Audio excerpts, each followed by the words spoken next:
اعوذ باللہ من الشیطان اللعین الرجیم بسم اللہ الرحمن الرحیم الحمد للہ رب العالمین الصلاة والسلام علی اشرف الانبیاء والمرسلین وعلی آلہ الطیبین الطاہرین المعصومین الذین اذہب اللہ عنہم الرجس وطہرہم تطہیرا اللہم صل علی محمد وآل محمد اللہم اخرجنا من الظلمات الوہم واکرمنا بنور الفہم اللہم افتح علینا ابواب رحمتک وانشر علینا خزائن علومک برحمتک یا ارحم الراحمین۔ کتاب شریف معراج السعادہ کے نہایت ہی اہم اور نہایت ہی گراں قدر موضوعات پر ہماری آپ کے ساتھ گفتگو جاری تھی۔ گزشتہ گفتگو میں مرحوم ملا احمد نراقی رحمۃ اللہ علیہ نے اہم اصول اعتقادات کو بیان کیا کہ جنہیں جاننا ہر مؤمن کے لیے ضروری ہے کہ وہ ان اصول اعتقادات کو سمجھے، ان پر توجہ کرے، ان پر ایمان رکھے۔ یہ اس پر لازم ہے، لیکن ضروری نہیں کہ اس کے پاس ان اصول اعتقادات پر دلیل بھی موجود ہو۔ لہٰذا آج کی گفتگو میں ملا احمد نراقی حقیقت ایمان کو ہمارے سامنے بیان کرنا چاہتے ہیں۔ لہٰذا فرماتے ہیں کہ ہر مکلف پر واجب ہے اور لازم ہے کہ عقائد پر ایسا یقین رکھے کہ اس کے دل کو اطمینان ہو جائے، اس کے دل کو سکون حاصل ہو ان اعتقادات کا۔ اسے جو یقین ہے اس یقین کی بدولت اسے اطمینان قلب کی کیفیت اس کے وجود میں ہو اور اسے سکون کی کیفیت اس کے پاس ہو۔ لہٰذا اطمینان قلب اور یقین قلب کے بغیر زبانی اقرار کرنا، یعنی انسان کے پاس دل میں جو ہے وہ اطمینان موجود نہیں ہے، دل میں سکون موجود نہیں ہے، لیکن انسان زبان سے اقرار کرتا ہے، تو یہ اقرار حقیقی سعادت تک اس انسان کو نہیں پہنچا سکتا۔ لہٰذا یہ اقرار آخرت کی کامل نجات کے لیے کفایت نہیں کرتا ہے۔ البتہ اسلام کے دنیاوی احکام اس اقرار کرنے والے مقر پر لازم ہو جائیں گے۔ مثلا اسلام کے دنیاوی احکام کیا ہیں؟ اگر کوئی شخص مسلمان ہوتا ہے، اسلام لے کر آتا ہے، شہادتین کے کلمے کو اپنی زبان پر جاری کرتا ہے، تو اس کی جان، اس کا مال، اس کی جو ہے وہ ایک تقدس اختیار کر جاتا ہے مسلمانوں کے نزدیک۔ اس کا احترام کرنا، اسے محترم شمار کرنا، یہ مسلمانوں کے نزدیک لازم ہے۔ پھر مسلمان اس کی پاکیزگی کا حکم دیتے ہیں۔ مسلمان کہتے ہیں کہ یہ پاکیزہ ہو چکا ہے۔ اگر دائرہ اسلام میں آنے سے پہلے اگر یہ نجس تھا تو اب یہ وہ نجاست کا حکم نہیں رکھتا، چونکہ یہ بات واضح ہونی چاہیے کہ فقہائے اہل بیت علیہم الصلاۃ والسلام میں جو موجودہ فقہا ہیں وہ اہل کتاب کو پاک جانتے ہیں، جبکہ قدیم میں فقہا اہل کتاب کو پاک نہیں جانتے تھے، کافر کو نجس جانتے تھے۔ لیکن اب کافر کی دو حصے کر دیے گئے ہیں، ایک کافر وہ ہے جو اہل کتاب ہے، ایک کافر وہ ہے جو اہل کتاب نہیں ہے۔ تو جو اہل کتاب ہے اسے پاک قرار دیتے ہیں اور جو غیر اہل کتاب ہے اسے نجس قرار دیتے ہیں۔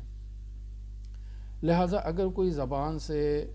اسلام کا اقرار کرتا ہے، اسلام کے عقائد کا زبان پر اظہار کرتا ہے، تو اس کی جان، اس کا مال مقدس ہو گیا، اس کی حفاظت ہو گئی، وہ محترم ہو گیا باقی مسلمانوں کے نزدیک۔ اسے کوئی پامال نہیں کر سکتا، اسے کوئی قتل نہیں کر سکتا، اس کے مال کو کوئی لوٹ نہیں سکتا، غارت نہیں کر سکتا۔ اس کی پاکیزگی کا حکم دیا جائے گا کہ اب یہ مسلمان ہو چکا ہے، اب پاک ہے، اور یہ اسلام کے ظاہری احکام ہیں اور یہ اس کے لیے کفایت کرتے ہیں۔ لیکن آخرت کی سعادت کے لیے انسان کے دل میں یقین کا ہونا یہ نہایت ہی ضروری ہے، کہ انسان کو یقین ہو کہ وہ جن عقائد کا اظہار کر رہا ہے وہ عقائد حقہ ہے۔ اب سوال یہ پیدا ہوتا ہے کہ کس حد تک اس کو یقین ہو، اس کے دل کو کہتے ہیں ولو اس کا یہ عقیدہ اور اطمینان دلیل کمالیہ کی وجہ سے نہیں ہے، یعنی وہ دلائل جو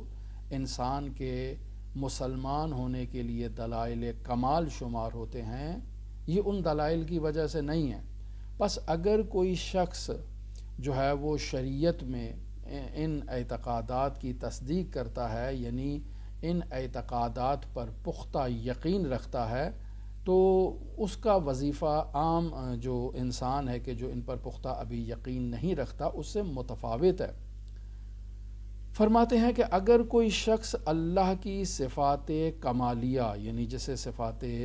ثبوتیہ کہا جاتا ہے، جسے صفات جمالیہ بھی کہا جاتا ہے، ان صفات کمالیہ سے متصف اللہ کو قرار دیتا ہے اور کہتا ہے کہ اللہ کے لیے یہ صفات کمالیہ موجود ہیں، اور اللہ سے صفات نقص کی، جنہیں ہماری اصطلاح میں صفات سلبیہ کہتے ہیں، ان کی پاکیزگی کا، ان کی جو ہے وہ دوری کا، ان سے مبرہ ہونے کا کوئی شخص عقیدہ رکھتا ہے اور کہتا ہے کہ اللہ صفات ثبوتیہ کا حامل ہے اور صفات نقص سے مبرہ اور منزہ ہے،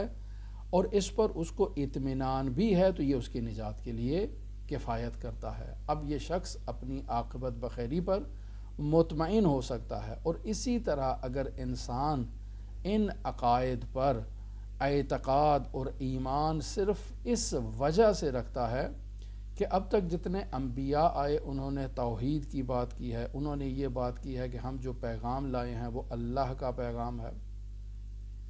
سیما حضرت خاتم الانبیاء محمد مصطفیٰ صلی اللہ علیہ وآلہ وسلم، ان کی بعثت ہوئی، وہ آخری نبی ہیں، افضل انبیاء ہیں، اشرف انبیاء ہیں، اور وہ بھی اللہ کی وحدانیت کا پیغام لے کر آئے ہیں،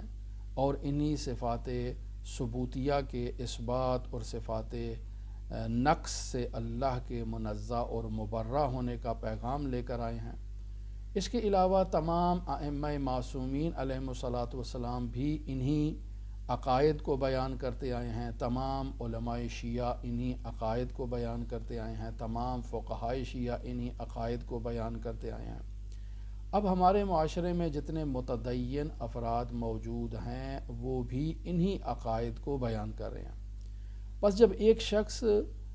ان تمام ہستیوں کو دیکھتا ہے کہ وہ تمام متفق القول ایک قسم کے عقائد کو بیان کرتے ہیں، تو انسان ان تمام کے اقوال پر اعتماد کرتا ہے اور انہی عقائد پر ایمان لے آتا ہے، انہی عقائد پر اعتقاد قائم کر لیتا ہے، انہی عقائد پر اطمینان قائم کر لیتا ہے کہ میں اس عقیدے پر ثابت قدم ہوں جو عقیدہ محمد مصطفیٰ نے بیان کیا، علی مرتضیٰ نے بیان کیا، حجت آخر الزمان نے بیان کیا، وہ عقیدہ جس پر آیت اللہ سیستانی ہیں، جس پر آیت اللہ بہجت ہیں، آیت اللہ خامنئی ہیں، میں اسی عقیدے پر کاربند ہوں۔ اگر کوئی شخص اس انداز میں اعتقادات کو بیان کرتا ہے اور اس کے پاس کوئی ایسے پختہ دلائل موجود نہیں ہیں سوائے اسی دلیل کے کہ وہ ان ہستیوں کو دیکھ رہا ہے کہ یہ متفق القول ہو کر شیعہ عقائد کو، اسلامی عقائد کو، اسلامی آئیڈیالوجی کو، اسلامی نظریات کو بیان کر رہے ہیں، اور پھر وہ ایک طرف سے یہ بھی کہتا ہے کہ اتنے بڑے لوگ، اتنی اہم شخصیات جو ایک زمانے میں نہیں ہیں، مختلف ادوار میں، مختلف زمانوں میں زندگی گزار رہے ہیں، اور سب کے سب ایک بات پر متفق ہیں، اور یہ میں اس نتیجے پر پہنچا ہوں ان کے اتفاق سے کہ یہ کسی غلط بات پر متفق نہیں ہو سکتے۔ لہٰذا انسان اگر اس نظریے کی بنیاد پر جو ہے وہ اپنے اعتقادات کی بنیاد کو قائم کرتا ہے، توحید و نبوت کی، تو یہ اس کے لیے کفایت کرتا ہے، یہ اطمینان ہونا، یہ اعتقاد ہونا اس کے لیے کافی ہے۔ البتہ کبھی ایسا بھی ہوتا ہے کہ انسان کو بعض حالات کی وجہ سے، اور وہ حالات خود انسان کے ساتھ پیش آتے ہیں، ان حالات کی وجہ سے بھی انسان کو اعتقاد حاصل ہو جاتا ہے، یقین حاصل ہو جاتا ہے۔ مثلا انسان دعا کرتا ہے تو اللہ اس کی دعا کو مستجاب کرتا ہے، لہٰذا وہ یقین کر لیتا ہے کہ کوئی ذات ایسی ہے جو میری دعا کو مستجاب کر رہی ہے، وہی ذات وحدہ لا شریک ذات ہے، وہی میرا رب ہے، وہی میرا پروردگار ہے۔ لہٰذا انسان اپنی دعاؤں کی قبولیت کی وجہ سے خداوند متعال پر ایمان، خداوند متعال پر اعتقاد اور اطمینان رکھتا ہے۔ یا مثلا انسان مختلف خطرات سے خود کو محفوظ سمجھتا ہے، مثلا ہر طرف کرونا کا مرض پھیلا ہوا ہے لیکن مجھے نہیں لگا، چونکہ میں اللہ پر اعتقاد رکھتا ہوں اور اس عقیدے کی وجہ سے میں اس بیماری سے محفوظ ہوں۔ یہ انسان دیکھتا ہے کہ میں ایک ایسے حتمی ایکسیڈنٹ سے مجھے نجات مل گئی ہے جہاں اگر کوئی اور ہوتا تو اسے نجات نہ ملتی، لہٰذا انسان اس عقیدے پر قائم ہو جاتا ہے کہ وہ ذات رب العزت تھی جس نے مجھے اس حتمی موت سے نجات عطا کی ہے۔ لہٰذا انسان اگر ان چیزوں کی وجہ سے اطمینان تک پہنچ جاتا ہے، یقین تک پہنچ جاتا ہے، تو یہ اطمینان اور یقین اگرچہ اس کے اوپر کوئی دلیل اس کے پاس موجود نہیں ہے، لیکن یہ اس کی فطرت کو بیدار کرنے کے لیے، اس کو اللہ کی طرف متوجہ کرنے کے لیے کافی ہیں، اور یہ انسان اس بنیاد پر اللہ کی طرف متوجہ ہوتا ہے، اپنی فطرت کی آواز پر لبیک کہتا ہے اور خداوند متعال پر اعتقاد قائم کر لیتا ہے۔ فرماتے ہیں رسول خدا صلی اللہ علیہ وآلہ وسلم نے ایک حدیث بیان فرمائی جسے مرحوم ملا احمد نراقی یہاں بیان فرما رہے ہیں، اور وہ حدیث کیا ہے؟ بہت ہی مشہور و معروف حدیث ہے۔ کل مولود یولد علی الفطرہ، کہ ہر مولود فطرت اسلام پر اس دنیا میں آیا ہے، اور مسلمان فطرت لے کر ہر مولود متولد ہوتا ہے اور پیدا ہوتا ہے۔ اب جب ماں کی آغوش میں جاتا ہے، باپ کی آغوش میں جاتا ہے، تو یہ اس کی ماں ہے، یہ اس کا باپ ہے، جو اسے یہودیت کی تعلیم دیتے ہیں، جو اسے نصرانیت کی تعلیم دیتے ہیں، جو اسے مجوسیت کی تعلیم دیتے ہیں۔ لہٰذا فرماتے ہیں فَأَبَوَاهُ يُحَوِّدَانِ أَوْ يُنَصِّرَانِ أَوْ يُمَجِّسَانِ، کہ اس کے والدین ہیں جو اسے یہودی، اسے نصرانی اور اسے مجوسی بناتے ہیں، لیکن اس مولود کو اللہ نے فطرت اسلام پر پیدا کیا ہے۔ بس اگر انسان اپنی دعاؤں کی قبولیت کی وجہ سے اپنی فطرت کی طرف متوجہ ہو جاتا ہے، مختلف مقامات پر حادثات میں اپنے محفوظ رہنے کی وجہ سے اپنی فطرت کی صدا پر لبیک کہتے ہوئے کہ ایک ذات ہے جس نے مجھے اس واقعے سے مجھے نجات عطا کی ہے، اور انسان اس ذات کی طرف متوجہ ہوتا ہے، تو یہ انسان کا اپنی فطری آواز پر لبیک کہنا ہے اور اپنی فطرت کو تسلیم کرنا ہے۔ بلکہ ظاہر فرما رہے ہیں کہ یہی ہوتا ہے کہ اگر جاہلی تعصب انسان کو جو اپنے والدین کے اوپر ہوتا ہے کہ بھئی میرے والدین تھے، انہوں نے فلاں مکتب کو، فلاں نظریے کو فالو کیا، فلاں آئیڈیالوجی کو وہ فالو کرتے تھے، فلاں اعتقادات کو فالو کرتے تھے، اگر انسان اس جاہلی تعصب سے باہر نکلے تو انسان کی فطرت سے پھر وہ دور نہیں ہو سکتا، لیکن یہ جاہلی تعصب انسان کو اس کی فطرت سے آہستہ آہستہ دور کرتا چلا جاتا ہے، اس قدر دور کرتا ہے کہ اس کی فطرت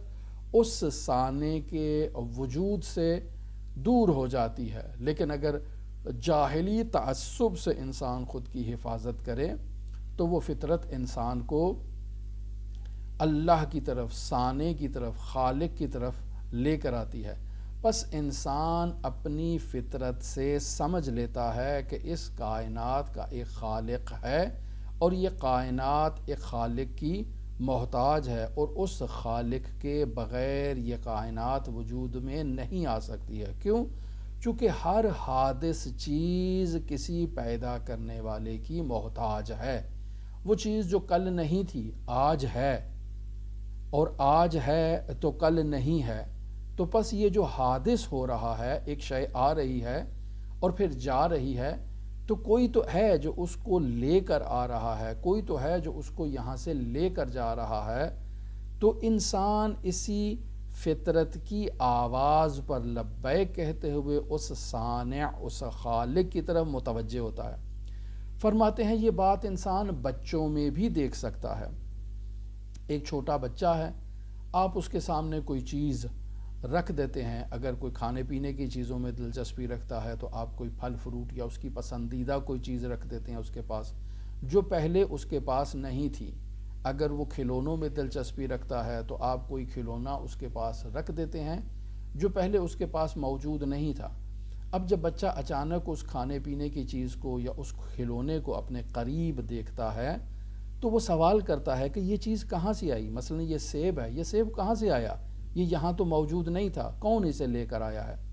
بس معلوم ہوا کہ ایک بچے کی فطرت میں بھی یہ بات موجود ہے کہ حادث کے پیچھے کوئی نہ کوئی موجد کا ہونا ضروری ہے، کہ جو اسے ایجاد کر رہا ہے، جو اسے لے کر آ رہا ہے۔ اگر میرے پاس یہ سیب نہیں پڑا ہوا تھا اس کمرے میں اور اب ہے،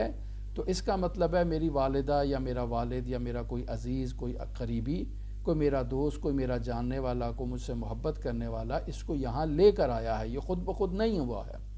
بس جب ایک بچے کی فطرت اس بات کی طرف متوجہ ہوتی ہے تو انسان کیسے اپنے کائنات میں موجود حوادث کو دیکھتے ہوئے ان حوادث کے موجد خداوند متعال کی طرف متوجہ نہیں ہوتا کہ ایک ذات ہے جس نے ان تمام واقعات کو جو ہے وہ ایجاد کیا ہے، ایک ذات ہے جس نے ان موجودات کو خلق کیا ہے، یہ خود بخود مادی فعل و انفعالات کے نتیجے میں وجود میں نہیں آئے ہیں، لہٰذا ایک بچے کی فطرت بھی اسے اس نقطے کی طرف متوجہ کرتی ہے۔ پھر ملا احمد نراقی کہتے ہیں کہ نہیں، یہ بات صرف بچوں میں نہیں ہے، حتیٰ کہ حیوانات میں بھی یہ نقطہ اسی انداز میں موجود ہے۔ مثلا اگر حیوانات بھی اپنی فطرت کے مطابق یہ باتوں کو سمجھتے ہیں، اگر وہ اپنی فطرت کی طرف رجوع کریں، مثلا اگر کسی جگہ جانور ہو اور وہ کسی شخص کی آواز کو سنتا ہے یا کوئی اس کے قریب پتھر کو پھینکتا ہے تو وہ فوراً اس حیوان جو ہے نا وہ متوجہ ہو جاتا ہے، کس نے پھینکا، کس نے پھینکا، کس نے پھینکا، کوئی تو ہے نا۔ آپ اس کو تجربہ بھی کر سکتے ہیں، آپ کے موجود معاشرے میں مختلف حیوانات، مختلف جانور جنہیں آپ اپنے اطراف میں، بس اوقات آج کل لوگوں نے گھروں میں بھی حیوانات کی پرورش کرتے ہیں، حیوانات کو پالتے ہیں، تو آپ اچانک اس کے پاس جو ہے نا وہ کوئی چیز پھینکے، اگر وہ کسی دھیان میں لگا ہوا ہے، آپ کی طرف متوجہ نہیں ہے، تو آپ اس کی طرف کوئی چیز پھینکے تو آپ دیکھیں گے کہ فوراً وہ متوجہ ہوگا کہ میرے پاس کوئی چیز آئی ہے۔ اب وہ چیز کو دیکھے گا، پھر ادھر ادھر اطراف میں دیکھے گا، تو اس کی اس حرکت سے آپ کو یہ بات معلوم ہو جائے گی کہ اب وہ تلاش کر رہا ہے کہ یہ چیز کہاں سے آئی ہے، کون سا خطرہ اس کی طرف آگے بڑھ رہا ہے کہ جس نے اس کی طرف اس چیز کو اچھالا ہے۔ جیسے مثلاً آپ کسی کتے کی طرف ایک پتھر کو پھینکتے ہیں تو وہ فوراً اٹھ جاتا ہے اور بھونکنا شروع کر دیتا ہے، اور اس طرف بھونکتا ہے جس طرف وہ سمجھتا ہے کہ یہ چیز وہاں سے آئی ہے، یہ پتھر وہاں سے آیا ہے، لہٰذا بس اوقات وہ کتا اس طرف جاتا بھی ہے آگے کہ وہ کون ہے جس نے مجھے مارنے کی کوشش کی ہے، مجھے تکلیف پہنچانے کی کوشش کی ہے، مجھے گزند پہنچانے کی کوشش کی ہے، اس سے انتقام لیا جائے۔ بس یہ حیوانات کی فطرت میں بھی موجود ہے کہ کوئی بھی حادث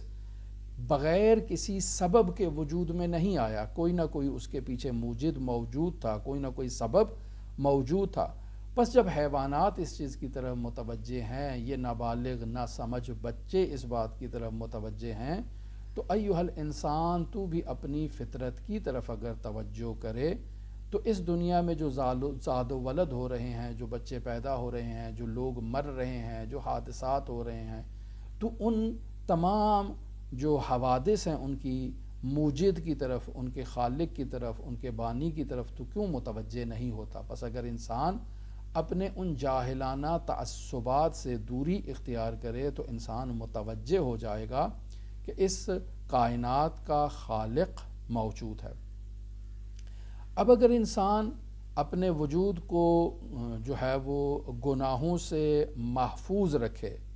تو انسان اپنے آپ کو گناہوں سے محفوظ رکھ کے بھی پختہ یقین تک پہنچ سکتا ہے۔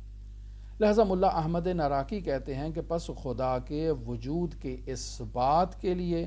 انسان کا اپنی فطرت کی طرف رجوع کرنا یہ کفایت کرتا ہے، اور اگر فطرت کے ساتھ بعض بدیہی عقلی مقدمات کو بھی ملا لیا جائے،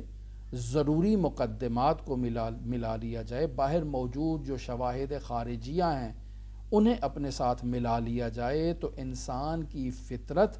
اسے اس بات کی طرف متوجہ کرے گی، صانع کی طرف متوجہ کرے گی، خالق کی طرف متوجہ کرے گی۔ اور اگر انسان اپنی فطرت کو گناہوں سے آلودہ کر لیتا ہے، اپنی نفسانی خواہشات سے اپنی فطرت کو آلودہ کر لیتا ہے،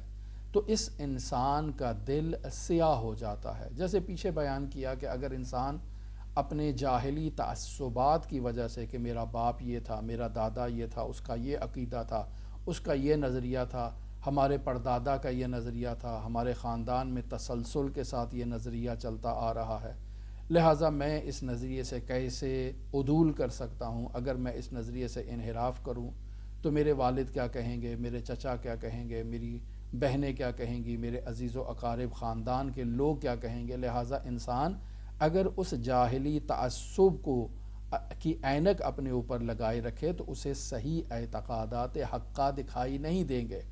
اہل بیت کی ولایت اسے دکھائی نہیں دیں گی۔ جس خاندان میں پیدا ہوا اسی خاندان میں اس نے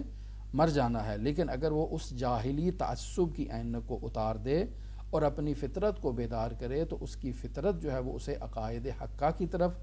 لے کر آئے گی، اور پھر وہ اس عقائد حقہ کے ساتھ آہستہ آہستہ دلائل بھی تلاش کرے۔ جیسے ایک دلیل بیان کی کہ تمام کائنات کی عظیم ہستیاں کسی باطل نظریے پر اتفاق نہیں کر سکتے، تمام انبیاء، تمام اوصیاء، تمام اولیاء، تمام فقہاء، تمام علماء، تمام شرفاء ایک نظریے کو بیان کر رہے ہیں، اور وہ امیر المومنین کی ولایت ہے، امیر المومنین کی خلافت بلا فصل ہے۔ یہ سب کسی غلط نظریے پر اعتقاد نہیں رکھ سکتے، لہٰذا میں اس یقین پر پہنچا ہوں کہ یہ نظریہ حق ہے۔ کوئی انسان اسے دلیل بناتا ہے اور امیر المومنین کی ولایت تک پہنچ جاتا ہے، خدا کی توحید تک پہنچ جاتا ہے، انبیاء کی نبوت تک پہنچ جاتا ہے۔ اور بسا اوقات انسان کی فطرت پر گناہوں کا ایک غبار آ چکا ہے، اگر انسان اپنی فطرت سے اس گناہوں کے غبار کو ہٹا دے یا اپنی فطرت کو آلودہ نہ ہونے دے، تب بھی یہ انسان اپنی فطرت کی طرف متوجہ ہو سکتا ہے، اور انسان اپنی طاقت کے مطابق، اپنی فطرت کے مطابق ان معارف اور اعتقادات تک پہنچ سکتا ہے۔ اور پھر اگر انسان اپنی فطرت کو گناہ سے پاک کر لیتا ہے اور پھر اس کے بعد اپنی فطرت کو اپنے عمل کے ذریعے سے نورانی کرتا ہے، تو یہ انسان اگرچہ ابتدا میں یقین کے کمزور مرحلے پر موجود ہے، لیکن آہستہ آہستہ اس انسان کے وجود میں ایمان مضبوط ہونا شروع ہو جائے گا، شکوک اس کے وجود میں ختم ہونا شروع ہو جائیں گے، آہستہ آہستہ وہ دلائل کی باریکیوں سے واقفیت حاصل کرنا شروع کر دے گا۔ یہی مجالس عزا میں جانا، مساجد میں جانا، یہی دروس سننا، یہی گفتگو سننا، یہی خاندان میں اپنے عزیز و اقارب کے ساتھ جو متدین ہیں، جو پاکیزہ ہیں، جو نیک ہیں، ان کے ساتھ بیٹھ کر دین کے بارے میں گفتگو کرنا، یہ باعث بنے گا آہستہ آہستہ انسان کی فطرت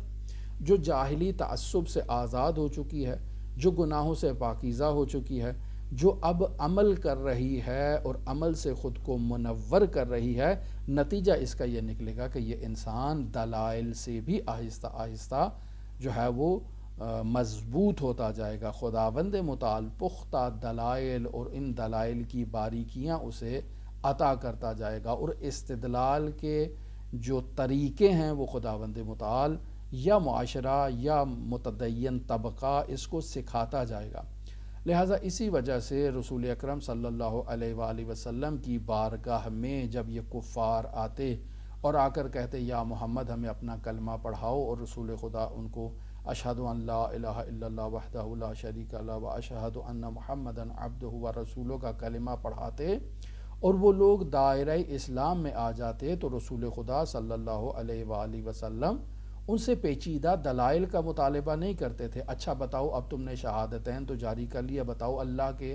وجود پر کیا دلیل ہے، بتاؤ محمد مصطفیٰ کے رسول ہونے پر کیا دلیل ہے، بتاؤ جو کتابیں محمد مصطفیٰ لے کر آئے ہیں ان کے برحق ہونے پر کیا دلیل ہے۔ نہیں، کچھ نہیں پوچھتے تھے، بس تو نے شہادتین کے کلمے کو جاری کر لیا ہے، اب تو دائرہ اسلام میں داخل ہو گیا ہے، تیری جان محفوظ ہے، تیرا مال محترم ہے مسلمانوں کے لیے، اور تو مسلمانوں کے نزدیک پاک ہے، تیرے ذبیحے کو مسلمان کھا سکتے ہیں، ان کے لیے اب کوئی مشکل نہیں ہے۔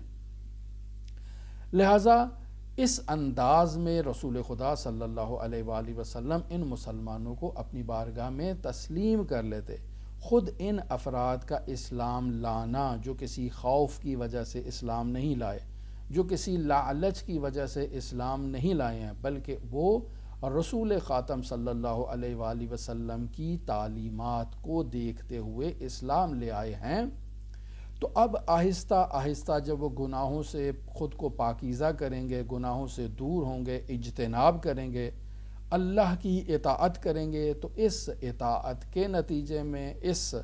پاکیزگی کے نتیجے میں ان کی فطرت بیدار ہوتی جائے گی اور وہ اپنی اصلی حالت کی طرف لوٹ جائے گی۔ جیسے آپ دیکھیں کہ آپ کے گھر میں بہت ساری چیزیں آپ مارکیٹ سے لے کر آتے ہیں، اب مارکیٹ سے لے کر آئے ہیں تو وہ بہت ہی نئی ہیں، بہت ہی تازہ ہیں، بہت ہی خوبصورت ہیں، لیکن جیسے ہی آپ نے ان کو اپنے گھر میں زینت دی تو آہستہ آہستہ ہوا کے آنے سے، گرد و غبار کے آنے سے ان پر گرد و غبار آنا شروع ہو جاتی ہے، اور بالخصوص اگر آپ کہیں سفر پہ گئے ہیں اور سفر کے بعد جب آپ گھر واپس آئے ہیں تو دیکھیں آپ کی اتنی خوبصورت چیزوں کے اوپر گرد و غبار ہو چکا ہے اور اتنی ڈسٹ آ چکی ہے کہ وہ پہچاننے کے قابل نہیں ہے۔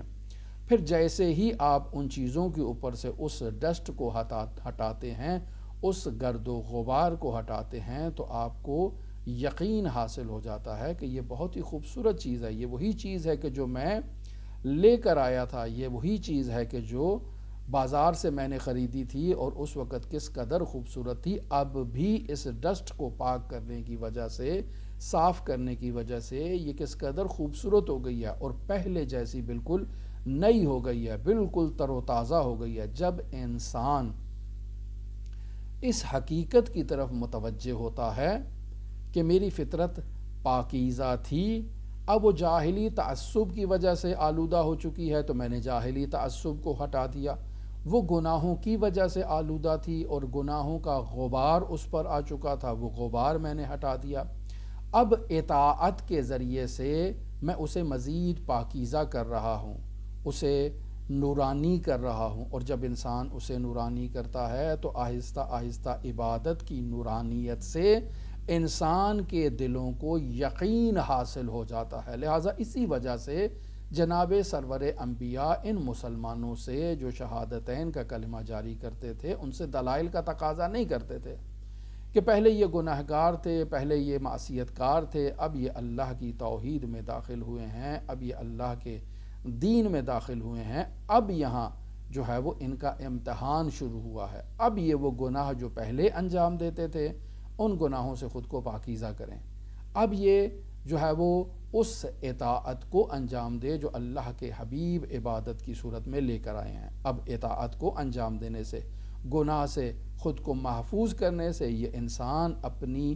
اصل فطرت کی طرف واپس لوٹ آئے گا، نورانی ہو جائے گا، اور اسی نورانیت کے نتیجے میں اس کا دل پاک ہو جائے گا، اس پر اللہ کی رحمت کی بارش ہوگی، یہ آہستہ آہستہ دلائل نورانیہ سے منور ہوتا جائے گا، پاکیزہ ہوتا جائے گا۔ لہٰذا تطہیر نفس اور عبادات کے بغیر اگر انسان کو صرف اور صرف فلسفی اور منطقی دلائل سے اس کے ذہن کو قانع کیا جائے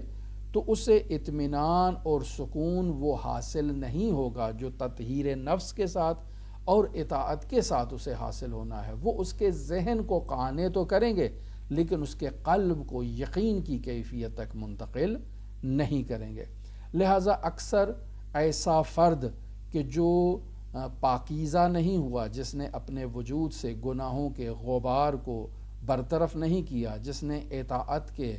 جو ہے وہ عمل سے خود کو نورانی نہیں کیا ہے، ایسا انسان جو صرف برہان اور عقلی دلائل سے اعتقادات کی وادی میں داخل ہوا ہے، اکثر ایسے افراد پر شکوک و شبہات حملہ آور ہوتے ہیں، ہجوم کرتے ہیں۔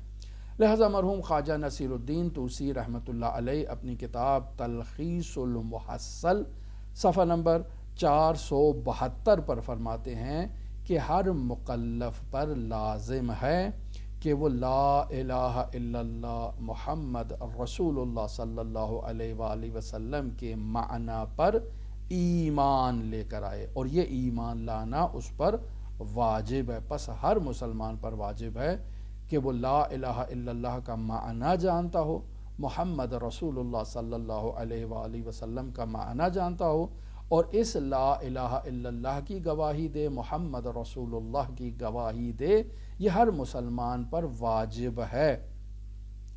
اور جب وہ رسول خدا صلی اللہ علیہ وآلہ وسلم کی نبوت پر ایمان لے آئے تو اب اس کی تصدیق کرنا بھی اس پر لازم ہے۔ کیا؟ کہ جو کچھ بھی محمد مصطفیٰ صلی اللہ علیہ وآلہ وسلم لائے ہیں من عند اللہ ہے، پس یہ قرآن اللہ کی کتاب ہے، اس قرآن میں جو احکام بیان ہوئے ہیں یہ اللہ کے احکام ہیں۔ پس وہ جو محمد مصطفیٰ نے تعلیم دیا اسے اللہ کی صفات کے بارے میں، چاہے وہ صفات ثبوتیہ ہوں جو اللہ کے لیے ثابت ہیں، چاہے وہ صفات سلبیہ ہوں جس کی اللہ سے نفی کرنی ہے، یہ انسان اس پر ایمان لے کر آیا ہے۔ یہ انسان اور رسول خدا صلی اللہ علیہ وآلہ وسلم نے جو قیامت کے بارے میں تعلیم دیا ہے کہ ایک دن آئے گا جب انسان کو اللہ کی بارگاہ میں حاضر ہونا ہے اور اس انسان کو اپنے تمام اعمال کا اللہ کی بارگاہ میں حساب دینا ہے، تو یہ اس تعلیم پر بھی ایمان لے کر آیا ہے۔ اور حضرات ائمہ معصومین علیہم الصلاۃ والسلام رسول خدا کے جانشین ہیں۔ کیسے جانشین ہیں، کیسے معین کیا؟ یہ اس پر بھی ایمان لے کر آیا ہے کہ خاتم الانبیاء کے 12 جانشین ہیں، اور تمام کے تمام جانشین اللہ کی جانب سے ہیں۔ اللہ نے انہیں خاتم الانبیاء کا ایک کے بعد دوسرا، دوسرے کے بعد تیسرا جو ہے وہ وسیع قرار دیا ہے، اور جو خاتم الاوصیاء حضرت حجت دوراں حضرت مہدی موعود آخری حجت ہیں۔ یہ انسان ان باتوں پر اعتقاد رکھتا ہے اور اس کی جو ہے وہ انسان جو ہے وہ اس عقیدے سے تصدیق کرتا ہے، اپنے جو ہے وہ تعصب جاہلیت کو ہٹا کر، اپنے آپ کو گناہوں کے بوجھ سے آزاد کر کے، اپنے وجود کو جو ہے وہ اطاعت کی وادی میں ڈال کر، یہ انسان جب اللہ پر جو ہے وہ دل کی گہرائی سے لا الہ الا اللہ محمد رسول اللہ پر ایمان لے آیا، قرآن پر ایمان لے آیا، تمام وہ تعلیمات جو محمد مصطفیٰ نے بیان کی ان پر ایمان لے آیا، تو اب انسان خود بخود اس کی تصدیق کرے گا۔ کیوں؟ چونکہ اب اس انسان کی فطرت پاکیزہ ہو گئی ہے۔ اب اس میں کچھ اضافہ اگر نہ کیا جائے تو یعنی کوئی دلیل اس کے پاس اس کے علاوہ موجود نہ ہو تو یہ بھی اسی کے لیے کافی ہے۔ اب انسان کا اللہ کی صفات کے بارے میں عقیدہ ہونا، اور یہ عقیدہ ہونا کہ اللہ حی ہے، زندہ ہے، یہ صفات ثبوتیہ میں اللہ قادر ہے یعنی اللہ قدرت رکھتا ہے، اللہ عالم ہے یعنی جاننے والا ہے، اللہ مرید ہے یعنی ارادہ رکھتا ہے، اللہ متکلم ہے یعنی کلام کرنے والا ہے، اللہ کا کوئی مثل نہیں ہے، اللہ جو ہے وہ سننے والا ہے، سمیع ہے، بصیر ہے، دیکھنے والا ہے۔ یہ انسان ان صفات کے ذریعے سے اللہ کو یاد کرتا ہے، اور اللہ کو یاد کرنا ان صفات کے ذریعے سے یہ انسان کی اسی فطرت سلیم اس کو اس منزل پر لے آتی ہے، اور انسان جو اپنی فطرت کو آلودگی سے بچاتا ہے، پاکیزہ رکھتا ہے، اپنی فطرت کو اطاعت کی طرف لے کر آتا ہے اور اس سے اپنی فطرت کو نورانی کرتا ہے، تو خود بخود خداوند متعال ہر مسئلے کی دلیل بھی آہستہ آہستہ اسے عطا کرتا ہے، اور انسان کے پاس ان اعتقادات کے دلائل بھی آہستہ آہستہ قائم ہونا شروع ہو جاتے ہیں۔ لہٰذا یہ موضوع ابھی ہمارا آپ کے ساتھ جاری ہے۔ دعا گو ہیں خالق متعال کی بارگاہ میں ہم سب کو معارف اہل بیت علیہم الصلاۃ والسلام سیکھنے، سمجھنے، ان پر عمل کرنے کی توفیق عطا فرمائے۔ خداوند متعال ہمیں معارف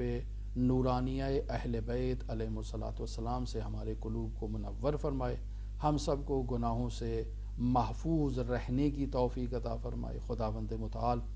ہم سب کو آفات و بلیات سے محفوظ فرمائے، منجی عالم بشریت کے حقیقی محبین میں ہمارا شمار فرمائے۔ امام زماں کے ظہور میں تعجیل فرمائے اور ہمیں حضرت کے اصحاب و اعوان و انصار کی فہرست میں شمار فرمائے۔ اللہم صلی علی محمد و آل محمد وعجل فرج قائم آل محمد۔